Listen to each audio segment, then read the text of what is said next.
Well, it all started when he was at school, and well, in fact, when he was very young at nursery, found it very difficult to sit still and kept running around and found it really difficult to conform, line up.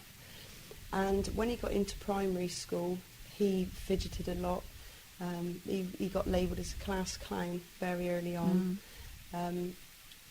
His behaviour was just deemed unmanageable, and they had a zero tolerance policy. So he kept getting excluded from school, and nobody would listen to him when he blamed everything totally on my son just being totally out of control and unmanageable, said that he was an utter distraction to everybody, and at no point did they consider that he may need an assessment for his needs. Well, I felt very isolated, and my son was excluded socially, and people judged him on his behaviours without understanding him. He never got included in like football games or anything because he wasn't able to coordinate the ball. So we were very isolated and desperate really for people to recognise that this wasn't a deliberate act, and that just understanding him and helping to support him would be a positive move forward. And parents felt that it was my son's behaviour that was influencing their own son. And so you were being socially isolated as well as Sean? Yeah, very much so. And people just saw us as bad people. So there was a big feel of rejection there. There was no sense of belonging for me as a parent or for my son. He was never belonged. He didn't feel like he belonged in the school. So, like I said, very isolated. Where did you go from there, Julie? Because that's a pretty low place to be.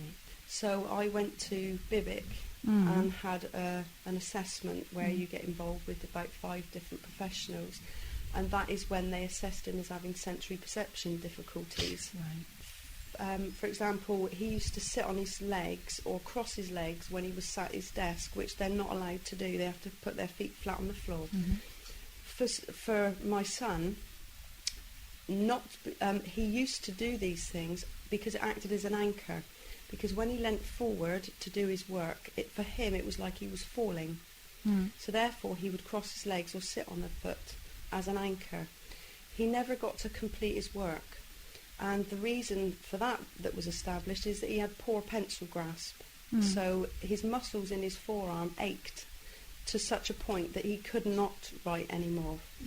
When he would be walking to assembly, he would run his hand along the walls.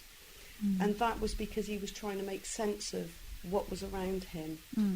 All the fidgeting, in fact, fidgeting enhances listening. But to them, he was just being disruptive. So it was just recognition of why he was, the behaviours that we were seeing, we could understand more why they were happening, but the school was not prepared to do anything about it, which resulted in him being excluded. So from that, he then felt shamed. He felt, well, he felt like a nobody, that nobody wanted him. So that actually, in effect, it's like the self-fulfilling prophecy. Sure. He was not good. He wasn't a good boy. He was naughty. He couldn't achieve. He was never going to get anywhere, is what he was led to believe. And so that exasperated the behaviour. So it wasn't just the initial sensory perception difficulties that he had, but the way it wasn't coped with, the way it wasn't understood, that really created the problem. Yeah, absolutely. Because eventually it took me 4 years to get him a statement. And in that time I had taken him to a place called CAMS, which is a therapeutic service where they assessed him. They assessed him as having ADHD and vocal Tourette's, because another thing was that he would mimic the teacher, and that was something else that he wasn't in control of, but he was just cheeky in their eyes. So from having that assessment, we were then given strategies to manage that, and it took a long time, but through implementing these strategies, gradually you could see an improvement in the behaviour. Mm-hmm.